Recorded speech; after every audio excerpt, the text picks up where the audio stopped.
Olá,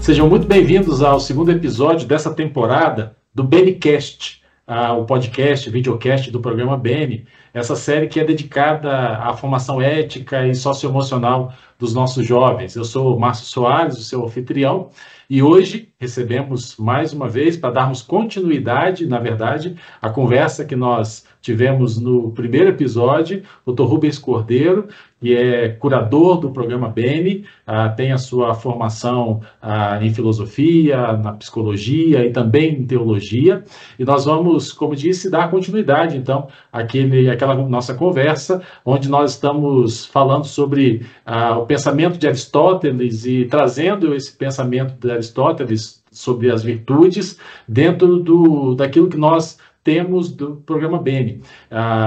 E hoje o nosso enfoque é falar um pouco sobre as virtudes geradoras, né? Aquilo que nós chamamos de virtudes geradoras, que são a base, na verdade, do programa BN, e elas têm, sem dúvida nenhuma, um papel essencial na formação do caráter íntegro e equilibrado dos nossos jovens. Por isso, eu dou as boas-vindas, Dr. Rubens Cordeiro, mais uma vez, obrigado pela sua presença aqui conosco e dê a sua palavra inicial aí a todos aqueles que estão nos acompanhando nesse momento. Então, caro Márcio, que prazer poder estar de volta mais uma vez no programa videocast do BN. É uma satisfação muito grande, porque isso cria uma oportunidade talvez única, de nós tratarmos de uma temática que está na base do programa BN, sem dúvida nenhuma. E quando se pensa, por exemplo, em termos do pensamento de Aristóteles, é impressionante como o que o sábio grego pensou, como que esse pensamento pôde dialogar tão bem com a fé cristã. Claro que isso sob a excelente mediação de um dos maiores doutores da igreja, Tomás de Aquino, que conseguiu fazer uma ótima leitura de Aristóteles, na perspectiva da fé cristã, uma espécie de conversão de Aristóteles ao cristianismo. É uma coisa assim extraordinária e que nos ajuda a pensar um pouco melhor sobre um tema que é tão fundamental para as nossas vidas, que é o tema da ética das virtudes, sem dúvida nenhuma. Dr. Rubens, a fé, esperança e amor, elas são então conhecidas aqui no programa BN como as virtudes geradoras, porque elas servem de alicerce, então, para todas as outras virtudes que o ser humano desenvolve. E nós trazemos a fé, esperança e amor dentro daquilo que Paulo apóstolo, grande filósofo também, nos apresenta, né, na sua carta aos Coríntios, no capítulo 13, verso 13, onde ele diz: agora, pois, permaneçam a fé, a esperança e o amor, estes três, mas o maior destes é o amor.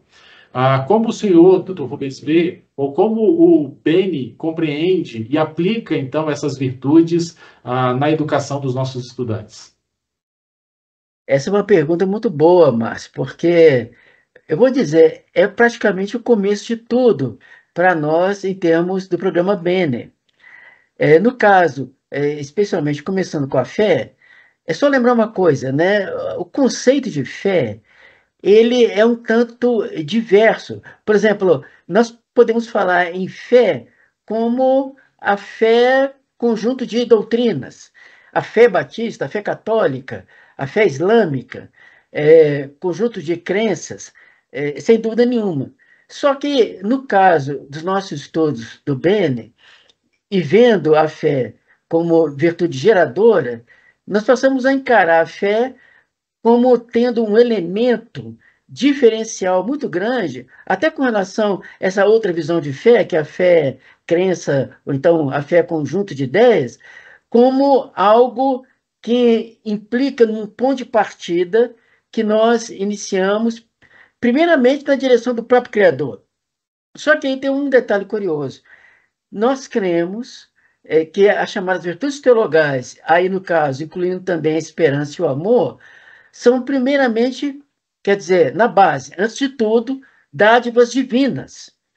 E essa dádiva divina, esse presente tão extraordinário que Deus nos deu, ele estaria na base da vida humana e, de certa maneira, ajudaria na ressignificação das outras virtudes com as quais nós iríamos tendo contato ao longo da vida, ao longo do tempo. A princípio, aquelas famosas virtudes cardeais ou cardinais gregas, né? Vamos falar daqui a pouquinho sobre elas, né? Daqui a pouquinho a gente Beleza, chega ótimo. nelas. É um tema muito bacana. E depois, todo um conjunto de virtudes, essas cardeais gregas nós chamaríamos de polares, né? Ou centrais, porque de certa maneira é como se fossem planetas, em torno dos quais gira um conjunto de satélites. Essas virtudes seriam polares nesse sentido, e todas as outras que nós estudamos, inclusive no nosso programa, seriam essas virtudes, digamos, satélites, né? Em torno dessas primeiras virtudes. Mas as teologais seriam aquelas que inspirariam, especialmente do ponto de vista da fé cristã, todas as outras virtudes. Por isso que nós colocamos essas três virtudes como virtudes geradoras. E no caso específico, voltando um pouquinho, que é a fé, nós pensamos a fé não só como um conjunto de crenças, mas pensamos a fé como esse ponto de partida na nossa relação, primeiro, com a própria divindade, com o Deus Pai Todo-Poderoso, mas como um ponto de partida para todo tipo de realização possível e imaginável que nós pudéssemos desenvolver nas nossas vidas como pessoas, como seres humanos. Esse é um ponto muito importante. É por isso que a fé, no nosso entendimento, ela tem um componente de assertividade. Quer dizer, o fato da pessoa acreditar firmemente que tem algo ali adiante que ela pode alcançar é um convite para que ela faça uma ação operativa. O que essa fé se transforma em uma ação operativa, em algo concreto que, de certa maneira, modifica a ação da pessoa. E tem um detalhe, viu, Márcio? Eu gosto muito de pensar essa fé, por exemplo, imaginando ah, aquele espírito de conquista dos marinheiros europeus nos séculos 13, 14 e 15, especialmente os portugueses. Como Portugal é um país totalmente voltado para o Atlântico, então, o Oceano Atlântico, os portugueses, amantes do mar, especialmente aqueles que gostavam de navegar, eles passavam parte da vida deles olhando o mar na expectativa de entrar mar adentro para chegar em alguma terra que representasse para eles a realização de um sonho. Só que, quando nós pensamos na experiência de fé, ela não é só a expectativa de quem olha e se encanta com o mar, mas de quem olha, se encanta e quer atravessar o mar. Por isso que essa ideia dessa fé, ela tem um caráter bem operativo, que leva a pessoa a um tipo de ação. Ela lembraria, por exemplo, Márcio, aquela expressão que nós encontramos no famoso filósofo dinamarquês Søren Kierkegaard, aquela ideia do salto da fé, porque a confiança absoluta de que nós seremos amparados nesse salto da fé pelo Pai, de um lado muito carinhoso e muito afetuoso, sobretudo protetor, que vai nos segurar na hora de maior aflição, é que permite que nós efetivamente pudéssemos dar esse salto, sabe? Mas, mais uma vez, é como se essa fé nos mobilizasse à ação o tempo todo. Então, não é só uma atitude de quem espera, mas a atitude de quem, como ponto de partida, começa um novo caminho. E para usar a metáfora lá dos marinheiros portugueses, né, começa um novo navegar. Então, isso é muito intenso, é muito bonito, inclusive, é muito forte. Maravilhoso. Então a gente poderia dizer, doutor Rubens, que fé no Bene, ela seria mais do que apenas uma expressão religiosa, né? Ela é uma confiança no outro, ela é uma confiança em si mesma, é uma confiança na vida, né? Ela que vai, então, nesse sentido, sustentar a jornada do estudante diante de todos os desafios que, com certeza, ele vai se deparar. É isso? Com certeza é isso, Márcio. E tem um detalhezinho só para acrescentar mais uma ideia a respeito disso, né?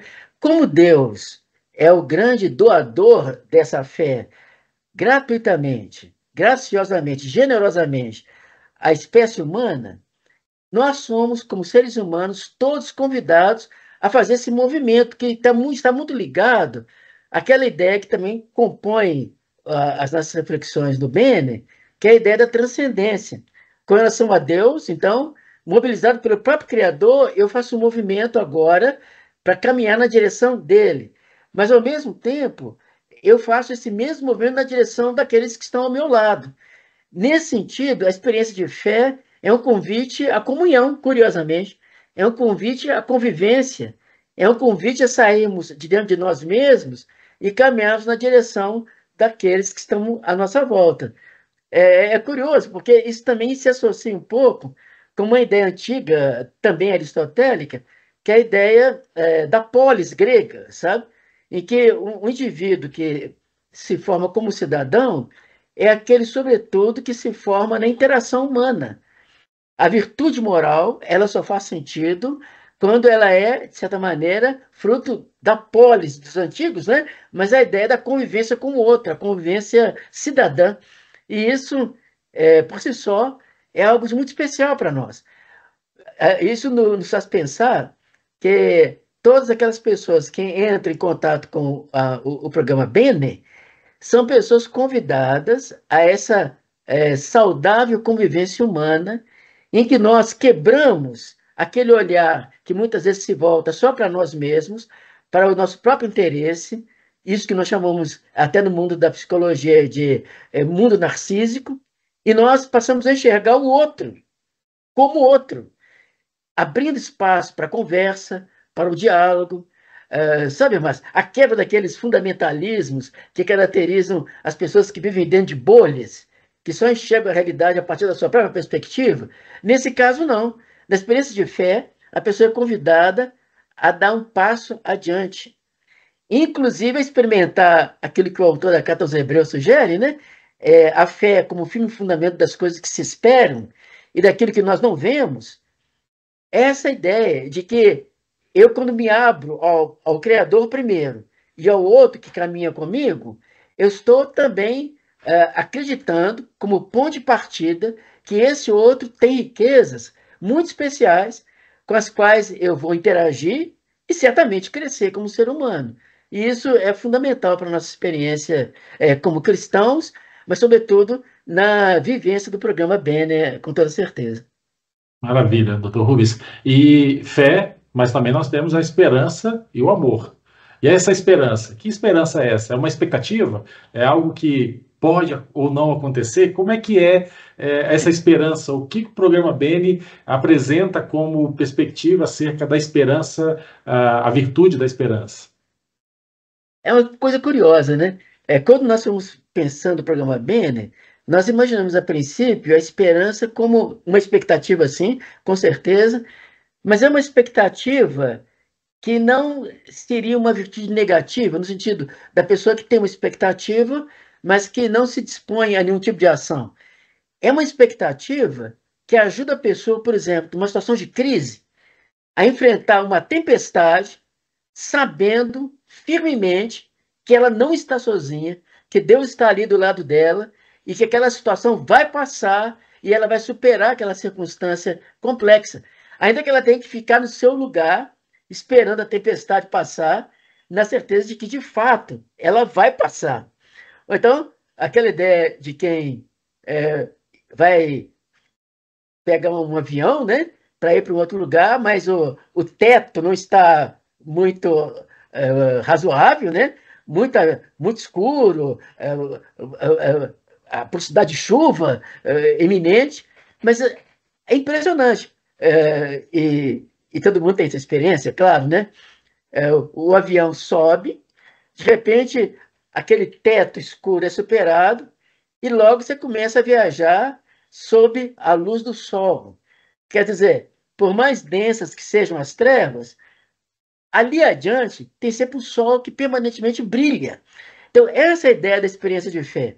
Ainda que um pouco diferente da experiência experiência da esperança, um pouco diferentemente da experiência de fé, a fé é esse impulso para ir adiante, mas a experiência da esperança é aquela experiência sólida de quem sabe onde está fincado, os seus pés estão fincados, e que ela pode resistir. Eu acho muito curioso isso. Na experiência de fé, você é convidado a dar um mergulho, aí adiante, e na esperança você fixa os seus pés no solo firme. Me lembra um pouco Salmo 40, né? Os passos firmados sobre a rocha, em que a pessoa, venha a tempestade que vier, venha o furacão que vier, a pessoa está firme, porque os pés estão firmados no próprio Cristo, né? A rocha dos séculos, como cantam um dos nossos hinos, né? Então, essa ideia é muito interessante. Quer dizer, tanto a fé quanto a esperança nesse caso são virtudes extraordinárias no sentido da pessoa que pode ou faz um movimento de descoberta da aventura da existência, ou da pessoa que em algum momento se fixa num certo lugar, sabendo que ela precisa fazer aquilo enquanto a tempestade vem, na expectativa de que ela vai passar e que o novo tempo vai se iniciar e a vida vai ter o seu curso e a pessoa vai poder seguir adiante de maneira vitoriosa, digamos assim, né? Então, isso é muito especial pensar nisso, sem dúvida nenhuma. Maravilha, doutor. Então a gente pode dizer que a esperança a gente poderia dizer que a esperança é o combustível da superação, né? Porque ela que mantém a gente no olhar positivo diante das dificuldades e, claro, e a gente trabalha isso de uma perspectiva de uma atitude ativa, né? Não de uma espera passiva, né? Acho que você colocou muito bem, Márcio. Não é Seria uma, não é, seria isso mesmo. Não é uma espera passiva. É uma espera resistente, sabe? Resiliente. Aquela pessoa, ela está enfrentando uma pressão grande, o tempo é de crise em alguns casos, mas ela está firme, porque ela está firmada numa base que literalmente dá segurança a ela. Então, esse é um ponto fundamental quando se pensa a estrutura do bem, como nós pensamos. E é claro, né? e o amor. E o E amor, aí, que é o coroamento disso tudo. Porque o amor é a virtude da transcendência por excelência. O amor é um chamamento o tempo todo, é um vocare, como diriam os latinos, sabe? É um convite para ir na direção do outro. O modelo é divino. É divino em todo sentido. É divino como um adjetivo que a gente poderia usar, né? Que, por exemplo, uma refeição que uma dona de casa, uma cozinheira excelente nos preparou, e nós afirmamos que se trata de uma refeição divina. Esse movimento é divino porque ele é extraordinário, sobretudo, mas é divino porque é de Deus, né, mesmo, o Criador, né? Que ele próprio é um Deus que se centra nessa ideia de uma transcendência na direção da nossa imanência, dos nossos limites pessoais. Esse Deus que vem ao nosso encontro e que é o nosso modelo de ação básico e fundamental. A ideia do amor divino é um amor que se realiza na concretude da vida. E isso é extraordinário. Costuma-se dizer, Márcio, que antigamente se perguntava a Aristóteles, né? Você é uma pessoa virtuosa? Então, me mostra as ações virtuosas que você fez. E essa ideia, sabe? O modelo divino de amor é um modelo que se realiza na própria revelação do Deus em Cristo, que chega até nós, caminha conosco, vive as nossas dores, sente as nossas faltas e se afirma o tempo todo como companheiro que vai ao lado. Isso é absolutamente extraordinário, é uma quebra total de toda possibilidade de solidão. Nesse caso, a ação é concreta. E sendo assim, como modelo, nós também somos convidados, da mesma maneira, a fazermos esse tipo de ação, que nesse caso, ele tem um valor concreto. Por isso que uma das ênfases que o programa Bennett tem dado ao longo do tempo é a ênfase muito importante da ação moral. Então, não basta nós todos, teoricamente, conhecermos o que é uma virtude moral, mas, sobretudo, sermos testados respondendo afirmativamente a esse questionamento. Se alguém nos perguntar, mostra-me as tuas ações morais, o exercício da tua virtude, aí nós podemos responder, está assim, fiz assim, foi desse jeito que aconteceu.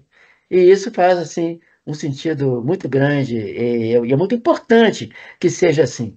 Então, o apóstolo Paulo, maravilhoso como sempre, ele termina essa parte do capítulo 13 de uma maneira belíssima. Agora, pois, permanecem a fé, a esperança e o amor. Mas não tem nenhuma dúvida, né? Nenhum de nós pode colocar isso em questão, né? A maior delas é o amor. É esse movimento de amadurecimento, de crescimento, de ir adiante, né? E criar com os outros uma comunidade que caminha, né? Que supera lutas, dificuldades, em que você sente que o outro que está do seu lado não é um inimigo, sempre pronto a te dar uma facada nas costas, né? Mas é aquele companheiro que vai te acolher na hora mais difícil. E isso faz todo sentido. Maravilhoso. E quando o senhor falava, doutor Rubens, e quando o senhor deu ênfase, né, à questão de que não basta apenas conhecer, mas é preciso praticar, né, as virtudes precisam ser colocadas em práticas, né, através da ação moral, eu me lembrei de um texto bíblico também, mas que mostra isso com muita clareza, que é o texto lá de Provérbios, quando ele fala da mulher virtuosa. Né? Ele fala, mulher virtuosa, quem a pode achar? Né? Porque o seu valor excede a muitas joias preciosas. Mas ele depois passa a descrever as ações dessa mulher virtuosa. Aquela que cuida, aquela que protege, aquela que alimenta, né? E ele vai descrevendo as ações virtuosas dessa mulher virtuosa, né? Porque, obviamente, só seremos encontrados como pessoas virtuosas se nós praticarmos as virtudes, se nós colocarmos essas virtudes em prática, sabendo que dessas virtudes, então, tem como geradoras a fé, a esperança e o amor. Ô, Márcio, essa citação que você fez de Provérbios, ela encaixa muito bem aqui na nossa reflexão, sabe?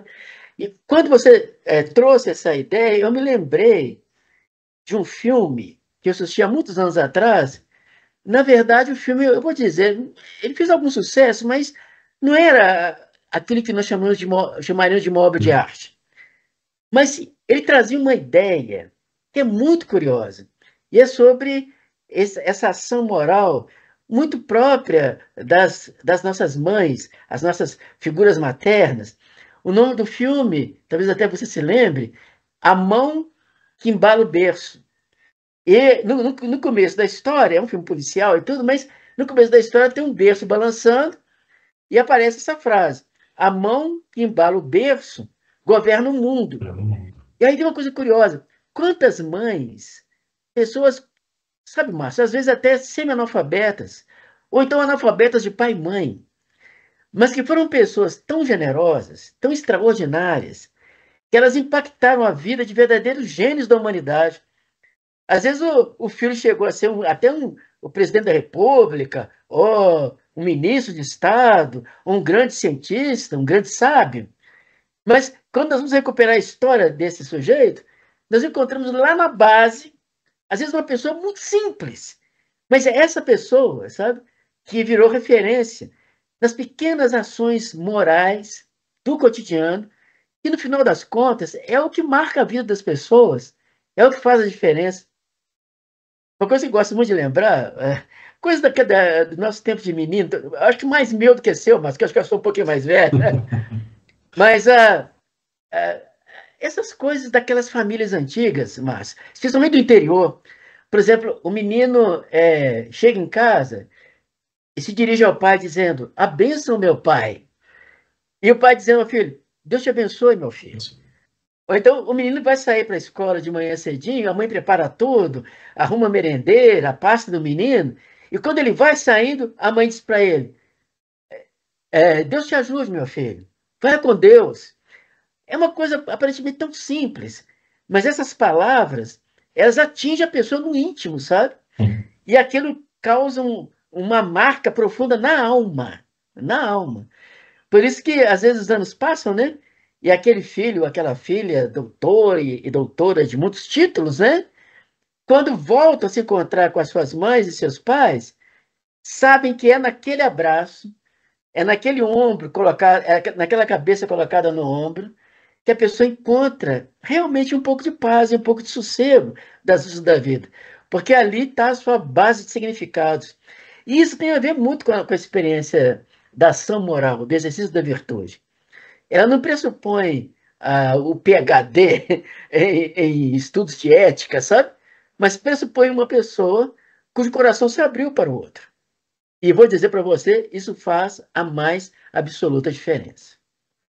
Pastor Rubens, o senhor falando agora, o senhor acabou me emocionando um pouco, porque eu tenho o meu avô paterno, né? Ele é vivo, né? Ele vai, se Deus permitir, ele vai completar agora em agosto 99 anos, né? Oh, ficou E meu extraordinário. avô, a gente tem esse hábito, né? De toda vez que nós estamos diante dele, pedir a bênção, né?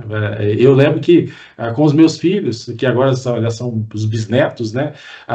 Eu os ensinei, né? E aí eu sempre falava com eles, vai lá pedir a bênção ao vovô, né? Vai lá pedir a bênção para eles e eles já conseguiram internalizar isso e todas as vezes que a gente tem a oportunidade de estar com ele, eles também vão e pedem a bênção, né? Pedem a bênção para o patriarca, né? Para aquele que tem também esse ministério, como eu digo, de abençoar também as suas gerações, né? Então, quando o senhor falou isso, o senhor me tocou, né? Porque é uma realidade que eu ainda vivo, né? Que eu ainda tenho o privilégio de ter, porque eu ainda tenho meu avô vivo e eu tenho a oportunidade agora, nos próximos dias, eu espero que eu consiga ir lá para fazer uma visita para ele, né? E sem dúvida nenhuma vai ser mais uma oportunidade de pedir a bênção, né? E de ser abençoado por ele dentro daquilo que o senhor falou. Então, isso é muito, muito caro para mim. Que bom. Esse, Obrigado, pastor Rubens. Pastor, mas agora pensando de exemplos práticos, né? uhum. Como que a gente poderia cultivar na escola, em casa, na família, né, dos nossos relacionamentos, a fé e a esperança de amor, de forma muito prática, né? Vamos pensar assim, mesmo que rapidamente, fé. Como que a gente pode cultivar a fé na escola, em casa, de uma maneira prática, de uma maneira viva, de uma maneira ali no dia a dia? Bom, Márcia, uma coisa que me ocorre aqui é uma expressão que eu gosto de usar, sabe, em alguns encontros, que na verdade eu extraio de uma experiência bíblica maravilhosa. E eu gosto muito de repetir essa experiência, que é aquela de Filipe, o evangelista, em Atos capítulo 8, que andando pelo deserto da Palestina, num dado momento é tocado pelo Espírito de Deus e é chamado, convocado para se encontrar com uma pessoa que estava num certo ponto do caminho lendo, na verdade, as Escrituras Sagradas. E Filipe, tocado pelo Espírito de Deus, ele se encaminha na direção daquele senhor e olha, aquele senhor, se fosse viver nos dias de hoje, ele teria a sua experiência de vida marcada por vários desses cruzamentos que nós chamaríamos excludentes do mundo contemporâneo. Ele era negro, ele era um africano, portanto, especialmente com relação à passagem dele pela Palestina, ele seria, pelo menos naquele momento da vida, um imigrante. E hoje nós sabemos como que nos Estados Unidos e na Europa há uma dificuldade de se lidar com o imigrante, há um fechamento de portas, às vezes de modo muito duro e até desumano. Então, é, é um cidadão nesse nível. No entanto, Felipe se aproxima e faz uma pergunta, mas que eu acho maravilhosa, que é emblemática, que nos ajuda a compreender inúmeras situações da vida. Felipe se aproxima dele e pergunta: Entendes tu o que lês? Isso faz todo sentido. E aquele homem responde a Felipe, na verdade, com uma pergunta: Como eu vou entender se não há ninguém que me explique? E aí começa um diálogo extraordinário. Pela imagem que a Bíblia nos passa nessa cena, Felipe sobe na carruagem com aquele homem, eles andam um pouquinho por aqueles caminhos, e a experiência é tão tocante, é tão profunda, que num dado momento, aquele senhor verifica ali perto um lago, um espaçozinho ali, um riacho, uma coisa assim, e ele pergunta a Felipe: Eu creio, posso me batizar? E Felipe responde: É lícito se crês, e aquele homem é batizado, se significando. Para mim, o batismo tem muito esse sentido, né? que houve uma experiência de renovação de vida. Algo mudou no coração daquele homem. Aquele encontro fez toda a diferença. Bom, por que eu estou dizendo isso, né? Porque o Entende-se Tu que lês me faz pensar nisso que eu tenho aqui atrás, Márcio, nos livros. E uma coisa que eu acho muito bonita da experiência com a leitura é que quando nós lemos, especialmente, eu vou dizer, especialmente no caso da Bíblia, a Bíblia, eu acho que muitas pessoas têm esse tipo de comportamento com relação ao texto bíblico. Nós vamos lendo, e aqueles textos que nos marcam de modo especial, nós costumamos sublinhar o texto, sabe? Essa é uma experiência muito bonita. No meu caso, houve uma época que eu colocava, eu não só sublinhava o texto, mas colocava a data. Só para dizer que naquele dia, mês e ano, alguma coisa diferente aconteceu comigo quando eu lia aquele texto bíblico específico. É muito interessante isso. Essa ideia de sublinhar o texto vale para a questão que você levantou no meu modo de entender. Porque é como ajudar na prática cotidiana a experiência da fé, da esperança e do amor. Uma coisa que a gente poderia fazer é sublinhar o cotidiano dos nossos filhos, das pessoas que convivem conosco, a partir desse gesto, sabe? Como se a pessoa fosse um livro vivo e nós sublinhássemos certos textos para deixar aquilo como uma marca na vida da pessoa, sabe? Isso acontece de modo até relativamente simples, mas que faz muito sentido, né? Por exemplo, é, digamos, deixa eu contar uma experiência que é ao contrário do que deveria ser, mas o exemplo contrário ajuda muito a entender. Tinha uma menina, ela estava no sexto ano da escola, tinha 11 anos, mas com uma dificuldade enorme em matemática, muita dificuldade mesmo. E aí o pai, preocupado, a mãe também, contrataram uma professora particular para ensinar a menina um pouquinho da matemática, que ela tinha uma dificuldade enorme. As primeiras provas que ela fez, ela perdeu média. Esse de modo significativo, sabe? Todo mundo ficou deprimido, porque, poxa, que coisa! Ela não vai passar de ano desse jeito. Contrataram a professora, uma mulher muito atenciosa, muito carinhosa, acreditou na menina e trabalhou com ela. E ela fez mais uma prova, e pela primeira vez no ano, ela conseguiu pegar média. Em vez de ela tirar um ou dois, ela tirou 6 na prova.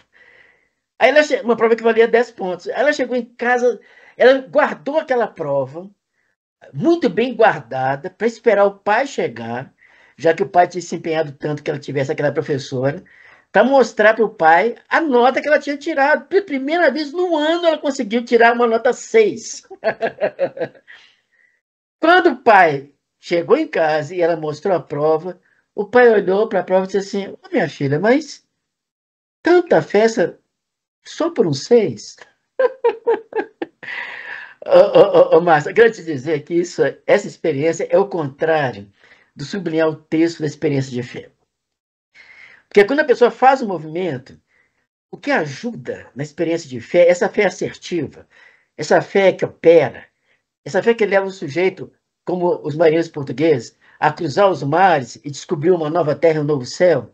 Essa fé muito bem simbolizada pelo salto da fé do Kierkegaard, que a pessoa crê tão profundamente em Deus que se lança.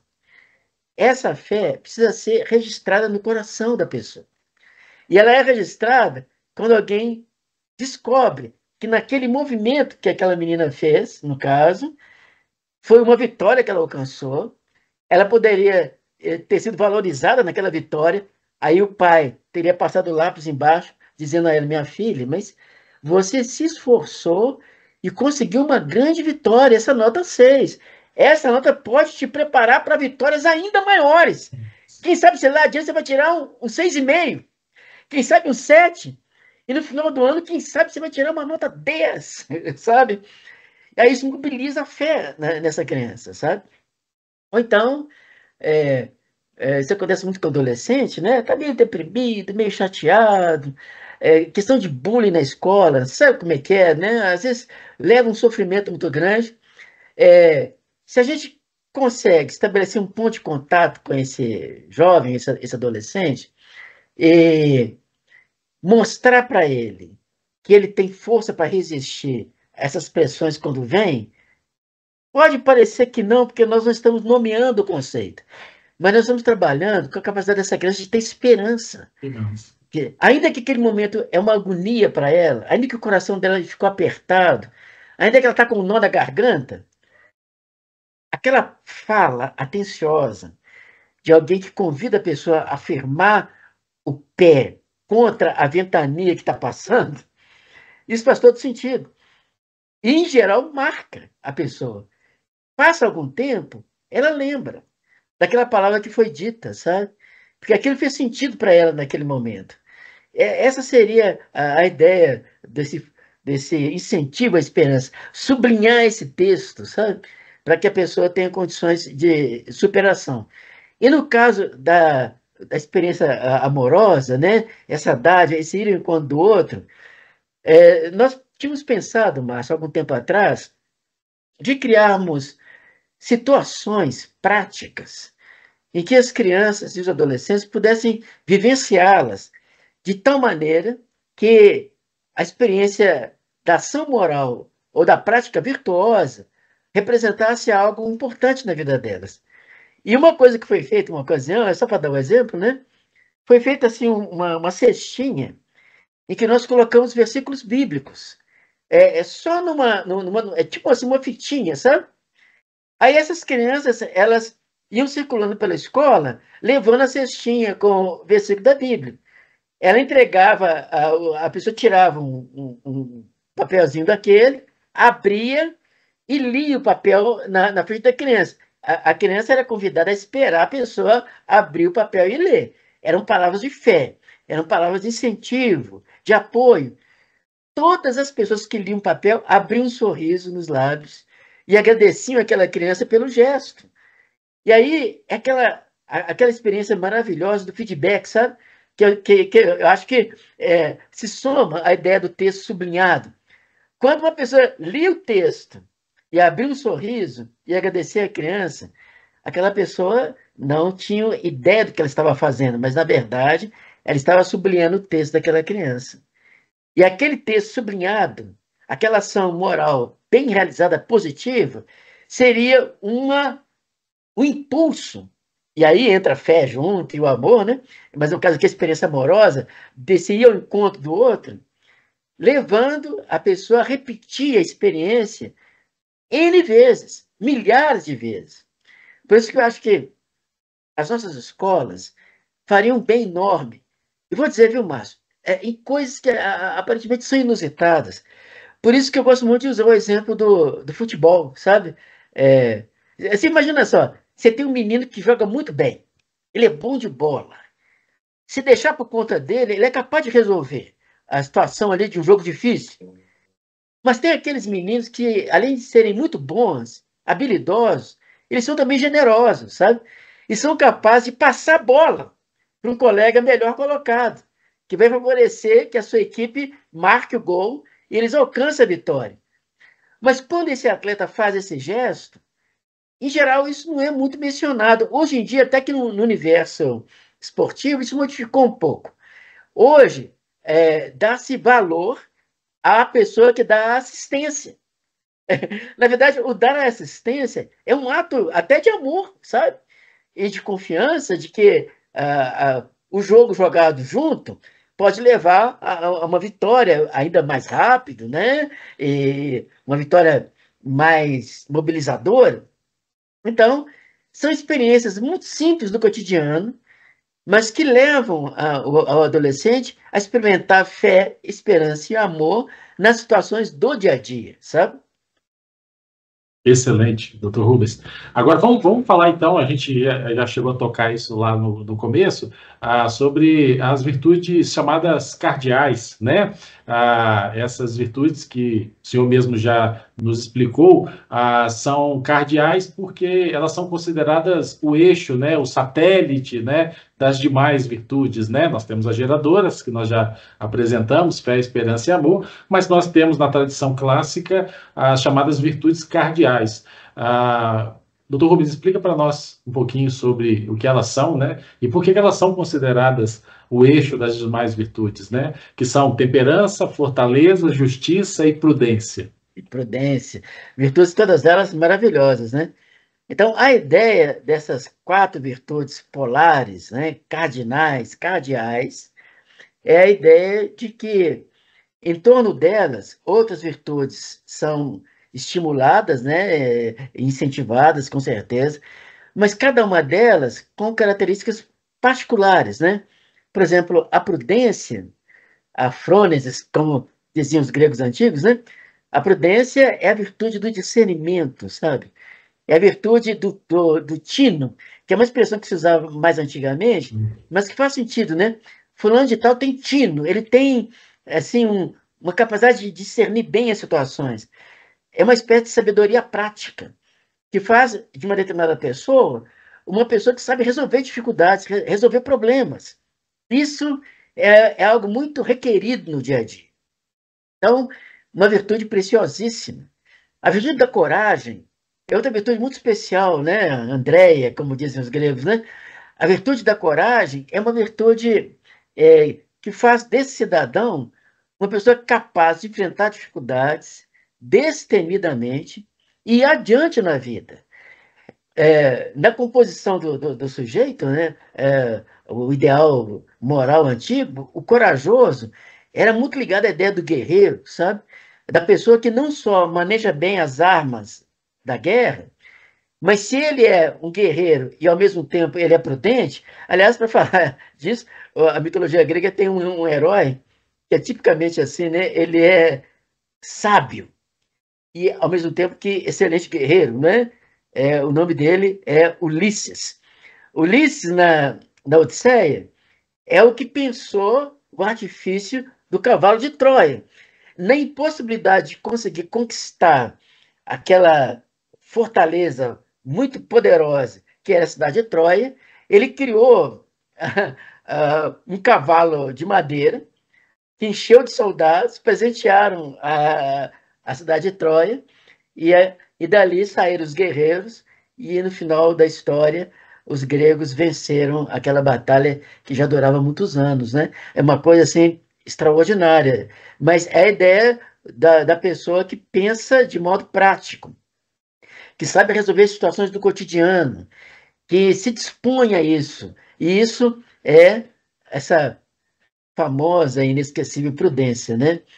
Uma outra dessas virtudes que alguns estudam de modo muito aprofundado é a justiça, né? É, é o Dikaios, né? O justo, né? Como é que se forma esse justo, né? Então, alguns chegam mesmo a considerar a justiça como sendo a mais importante das virtudes, né? Outros vão achar que é a prudência, né? Prudência. É, mas são virtudes muito especiais. Mas no caso da justiça, essa ideia de você julgar a realidade segundo a realidade nos demanda, sabe? É, de usar a justa medida para todas as coisas. Até aquela ideia, no caso do pensamento mais amplo de Aristóteles com relação à prática das virtudes, a virtude da justiça como caminho do meio é, especialmente importante nesse sentido, sabe?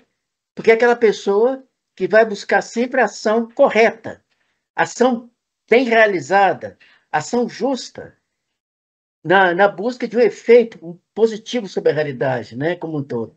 Então, isso faz todo sentido, né? Uma outra virtude que é encantadora e que nos diz respeito o tempo todo das nossas vidas, né, é a temperança, a sofrosine dos gregos antigos, né?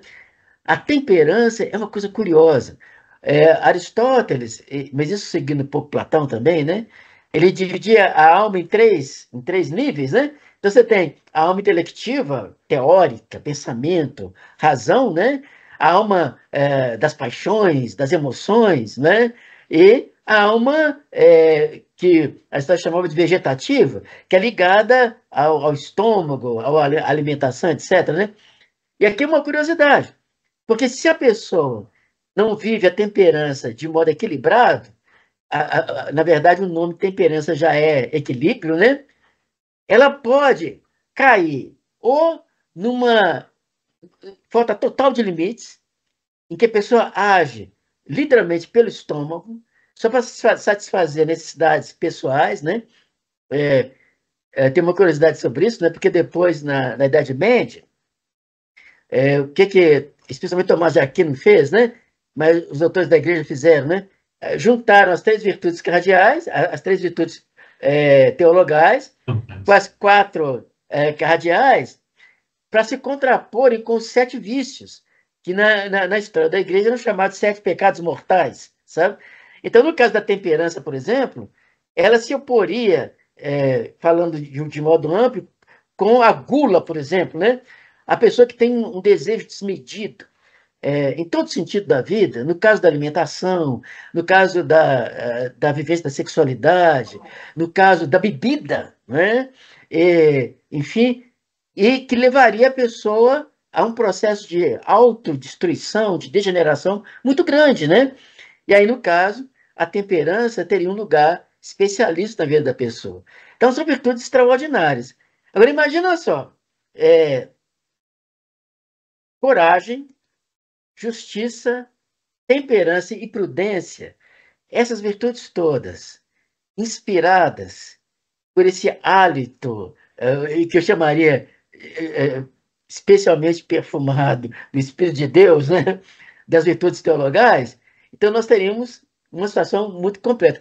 Aliás, uma ocasião, Márcio, eu nem consigo te passar a fonte, porque eu não sei onde que eu li isso, mas eu li em algum lugar que, na mentalidade até da arquitetura das casas romanas antigas, aquela ideia de uma casa que você tem a base, que ela tem uma forma quadrada, e a parte triangular em cima, de casas antigas, bem tradicionais, né? Em que a parte de cima é na forma de um triângulo e a parte de baixo um quadrado. Alguns associando isso com o quadrado das virtudes cardeais, né? Mas governadas pelas virtudes teologais, a fé, a esperança e o amor, formando a casa que protege, que ampara, que abriga. É uma visão curiosa, e muito bonita. Se colocar até mesmo na arquitetura um pouco desse desejo de que o ser humano seja de fato um ser humano virtuoso, sabe? Uma pessoa que realize o mais plenamente possível aquele que seria propósito divino mesmo, sabe? É como se Deus tivesse colocado em nós, e isso até os sábios gregos situaram isso, né? Nós temos uma essência, né? No caso do ser humano, especialmente a racionalidade, né? Que quando experimentada de forma plena, nos aproxima da divindade, do próprio Deus, Pai, Criador de todas as coisas, né? E quando não realizada, nos deixa próximos da animalidade, sabe? Por isso que a gente teria que, aos poucos, lidar com a nossa natureza, controlando a nossa natureza, para que pudéssemos progressivamente alcançar essa experiência profunda com a espiritualidade, com as virtudes morais, com a comunhão profunda uns com os outros, né? Quem sabe não só mudando vidas, pessoalmente falando, né? Mas mudando famílias inteiras, cidades inteiras, países inteiros, né? Que é o nosso sonho, na verdade, né? O nosso projeto pode parecer romântico, mas ele é concreto, e eu já ouvi falar de pessoas, várias delas, muitas delas, graças a Deus, que, experimentando o exercício das virtudes, começaram a se sentir pessoas diferentes assim, no cotidiano, né? É muito, muito bacana isso. Excelente, excelente, doutor. Mas é exatamente isso que eu ia perguntar ao senhor agora, né? Como o senhor vê o papel das virtudes na construção de uma sociedade equilibrada e justa, né? Qual o papel, né, as virtudes, e pensando, claro, em todas as virtudes, né, não só as geradoras teologais, cardeais, mas são, o BN, por exemplo, nós temos um conjunto de 52 virtudes, né, que são trabalhadas ao longo de todo o programa. Como o senhor vê, né, o papel das virtudes, então, na construção dessa sociedade equilibrada, justa? Essa pergunta é muito interessante porque, na verdade, Márcio, ela tem relação, por exemplo, com a mudança do sujeito ao longo dos anos, né? Se a gente fosse pensar um pouco na pessoa, no sujeito humano, nos tempos lá, 300, 400 anos antes de Cristo, de Aristóteles e Platão e Sócrates, aqueles grandes filósofos gregos do século IV, né? Se fosse pensar no cristianismo nascente, com Jesus conduzindo como o pastor extraordinário de almas que ele é, né?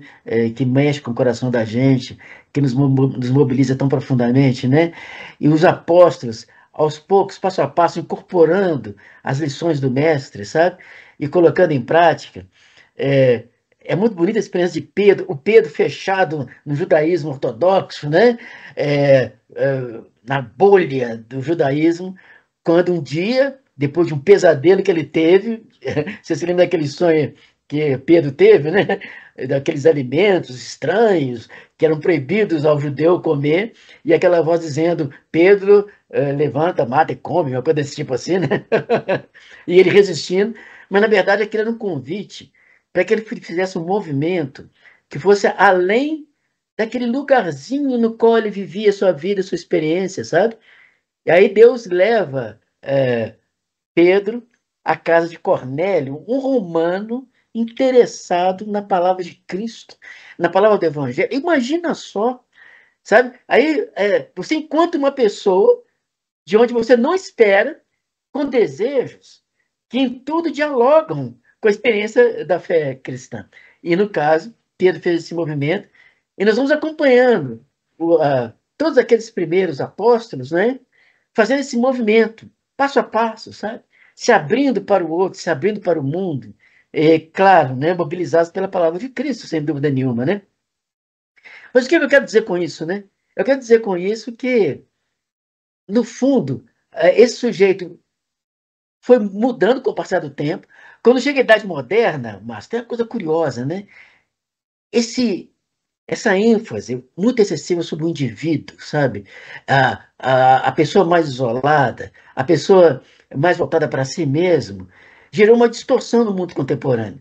No mundo contemporâneo, quando a gente vai, por exemplo, no restaurante, e nós encontramos famílias, às vezes, unidas ali, para almoçarem, jantarem juntas, né?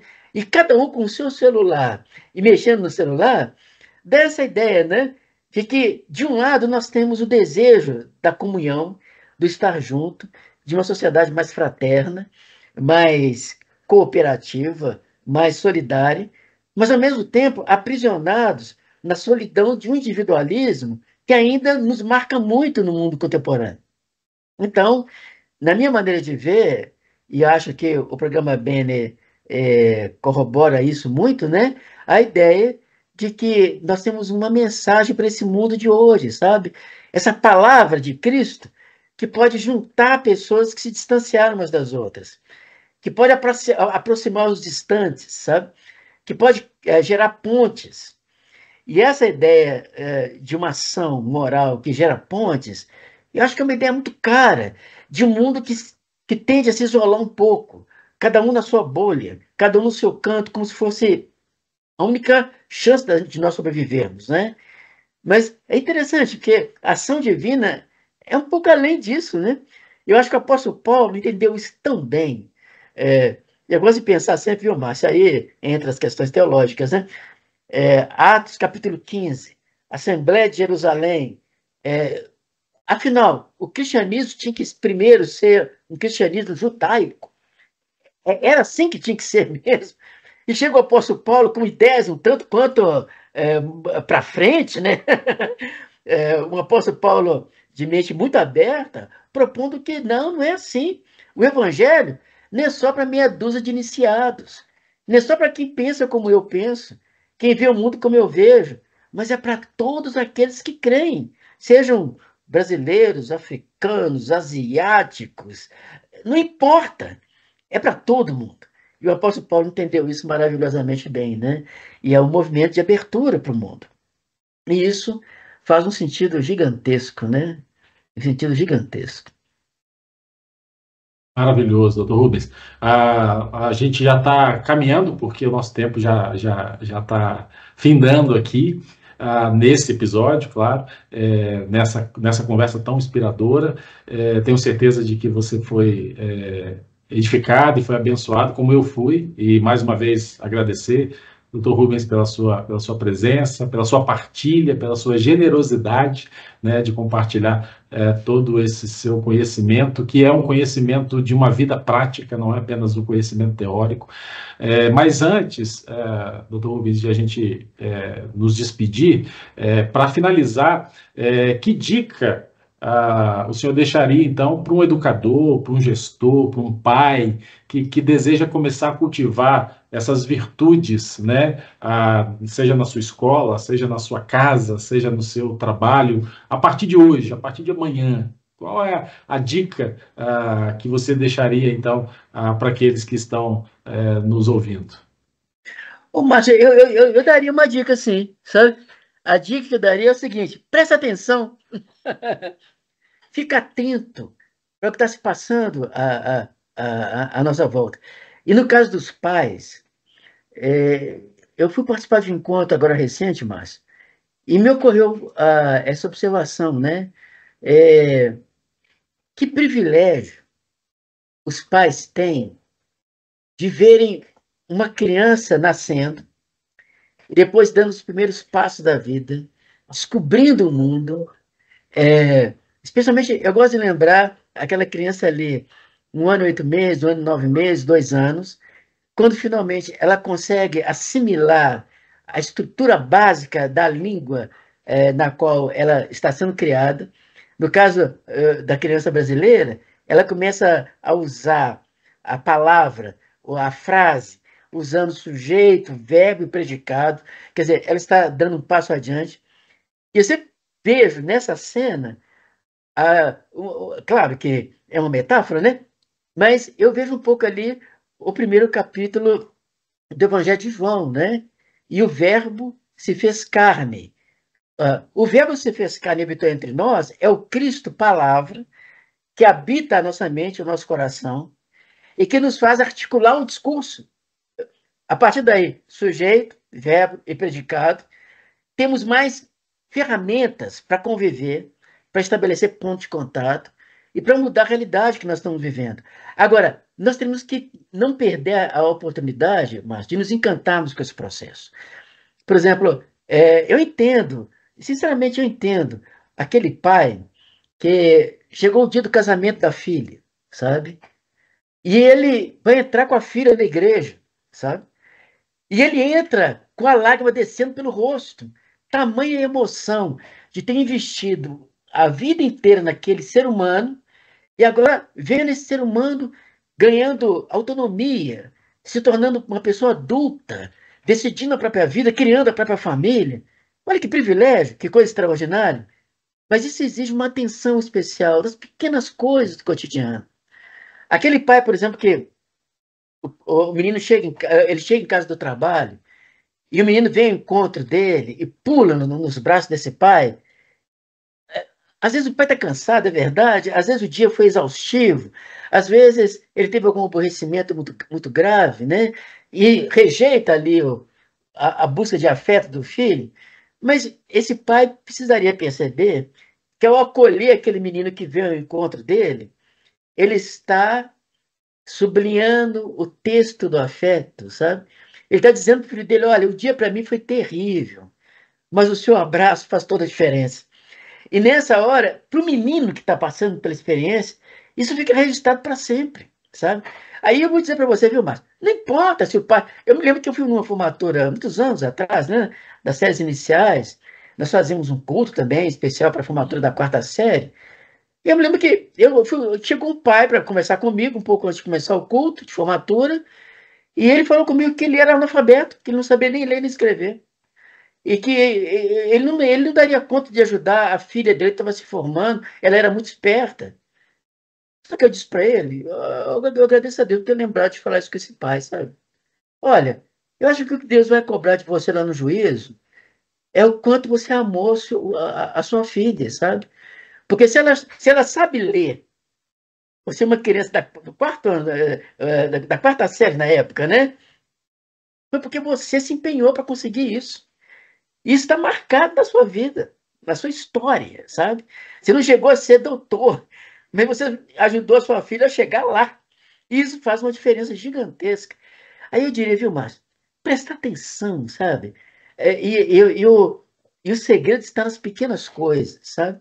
Nos pequenos gestos, sabe? No pai que brinca com o filho ali no dia a dia, no bate-bola, no sábado de manhã, quando eles vão para um parque e estão ali, um conversando com o outro, brincando com o outro. Cenas muito simples. Eu me lembro que uma vez, no campão aqui da nossa sede aqui na floresta, né? Eu fui resolver não sei o que no campão lá, era um sábado de manhã, tinha um evento, e eu tive que ir no campão. E eu chego lá e eu vi um pai soltando pipa, com 2 filhos, pequenos, um talvez com 5 anos, outro talvez com 3 anos, e eu parei só para ver a cena. A alegria daqueles meninos, a satisfação. Afinal, quem estava com eles ali era o pai deles, isso não é pouca coisa. E aquilo ali é uma cena maravilhosa. Então, é nessas pequenas coisas, sabe?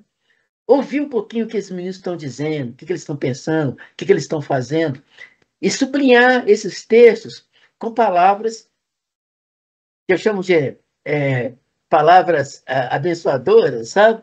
Palavras vivas, que possam ajudar essa criança, incorporando isso, crescer pela vida, aí sim, em condições de caminhar com passo firme pela existência.